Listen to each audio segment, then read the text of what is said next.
Hey guys, what's going on? My name is Ted, and today I'm bringing you Subscriber Monday episode 3. And this time I'm featuring a channel called SmartCODCommentaries. It's a really cool channel, guys, I'm not going to lie. This guy came to me just in time. He came to me tonight. It's Sunday night currently, and he said he had a gameplay for me, so just in time for Subscriber Monday. And I took a look at it, and it was really cool. What this guy does is he integrates real-life commentaries, like real-life knowledge, like book smarts, and the stuff you can actually learn in school. For example, this one's talking about black holes. He integrates this as his commentaries for over Call of Duty gameplay.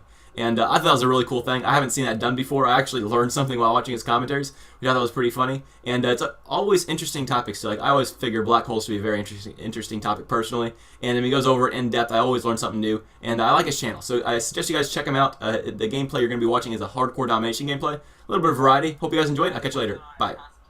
Hey guys, what is going on? It is Constantine, aka SmartCODCommentaries, and a huge thank you to Ted for letting me upload this to his channel for Subscriber Mondays. A little bit about myself. My name's Constantine, as I told you.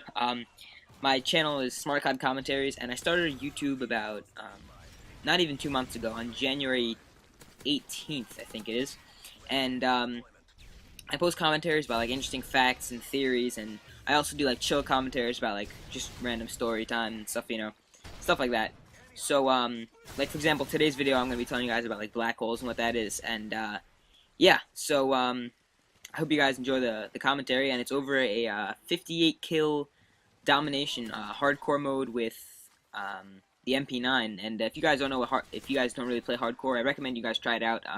I use the support kill streaks, just the UAV and ballistic vest, because that way you get the ballistic vest multiple times throughout the game, and you're always getting this super health boost, and it really helps you get a lot of kills. So okay, so what I want to talk about today was black holes. Now, black holes, the idea of black holes came around centuries ago, when a man was studying how gravity works and stuff like that. So, one of the examples that was given was gravity, the speed that somebody needs to be moving to escape the gravitational pull of the Earth, for example, is 11 kilometers a second. And that's how fast the space shuttles go when they leave the Earth's atmosphere, to leave the Earth's, you know what I'm talking about, to leave the Earth's atmosphere. There it is, like I said. And and he's studying that, and he realized like the mass and the gravity stay the same, right? But if you were to cut the Earth in half, if the size-wise, if you were to shrink the Earth, but the mass were still the same, if the weight were still the same, the gravitational pull would be much greater. So if you were to halve the size of the Earth, if you were to just cut it in half, you'd need double the speed to escape the Earth's gravitational pull. And this guy that he was studying, I actually forget what his name was, but he was studying, and he figured out that if you get smaller and smaller and smaller and smaller, the Earth gets smaller and smaller to, well, not the Earth, but like a super huge star.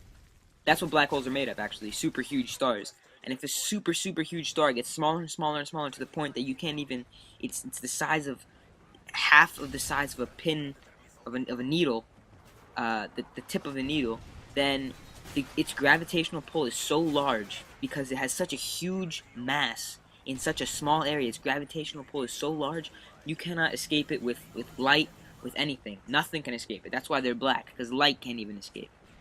And the gravitational pull of these black holes is so great that some people think that that's what's holding the universe, I guess, together, and that's what's pulling all the planets closer together.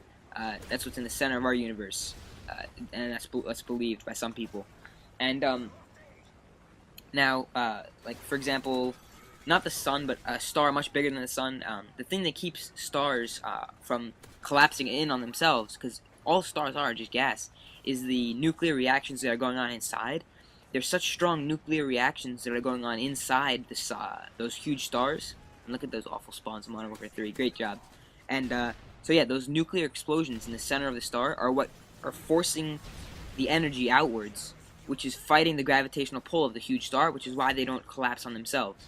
But as soon as those huge stars, as soon as they run out of the fuel they have, for example, the sun runs on hydrogen, but the sun, it's been proven that can't turn into a black hole, but the sun runs on hydrogen. So if the sun were to run out of hydrogen, theoretically, and if it were big enough, the reactions would stop, and then the sun would collapse on itself and become super small, and then nothing could escape its gravitational pull if it was passing immediately next to it.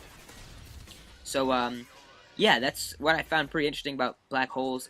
There's another thing called wormholes that people have been looking into, and wormholes are a little bit different. Wormholes are sort of a theory, I guess, and they're not necessarily black holes.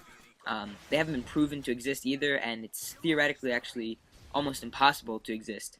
And I'm going to explain why. Wormholes pretty much talk about how you can enter the wormhole from one side, from one place. For example, I'm in New York, so I'll enter a wormhole from here, and I'll pop out instantly in Australia or something like that, or China, or somewhere completely on the other side of the earth. And the only way that, if you think about that is possible is if the universe were folded over onto itself. Now that may not make sense. So envision a piece of paper, right? Just a flat blank piece of paper, right?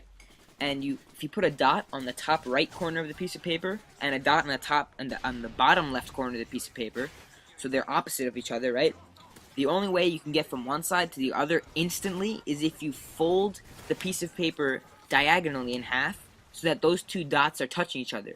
And that's what people think are happening in wormholes. So if you were to have let's say the universe today, right? And you want to go from one spot in space near us to a spot in space near, let's say, the other side of the universe would have to fold, theoretically, and then the wormhole, what the wormhole would be was like a hole, sort of like a hole in the wall. So let's say you have a wall, right? And there's one room on one side of the wall and another room on the other side of the wall, and you had to go out a door through the one room and into a different door in the other room. Let's say, for example, like in a hallway, you have to go out one door and then go in through the other. And what a wormhole would basically be is if you were to kick a hole in the wall between those two rooms, that's what a wormhole would be. Just a hole like in the wall. You can go instantly from one room to the next. And what a black hole would be more like is kind of like just like a hole in the ground, I guess, where you can't come out of, I guess. Like if you throw something in it, like let's say holes, like a dog buries a bone, right? A dog throws his bone in there, it doesn't come out unless he takes it out. But except black holes, nothing can come out. So yeah, that's pretty much it. Black holes and wormholes and all those stuff like that. And yeah, if you guys want to look into it more, actually, there's Stephen Hawking is actually famous for his black hole talk and lots of scientific theories and stuff, his paradoxes. And Einstein proved some stuff in his works, I guess, throughout his life. And there's also, like, for example, if you're looking out, let's say you're looking out and you see a star that's super far away. If you were to point at that star, you wouldn't be able to go exactly to that star because the light coming from that star gets altered. In some cases, gets altered by the gravitational pull of black holes, which is super interesting. So yeah, that's the end of this commentary, guys. Again, huge thanks to Ted for letting me upload this to his channel for Subscriber Monday. And if you guys like this commentary and stuff like this, then definitely come to my channel and check my channel out and subscribe if you liked it. And I will talk to you guys later. Have a good day. Peace.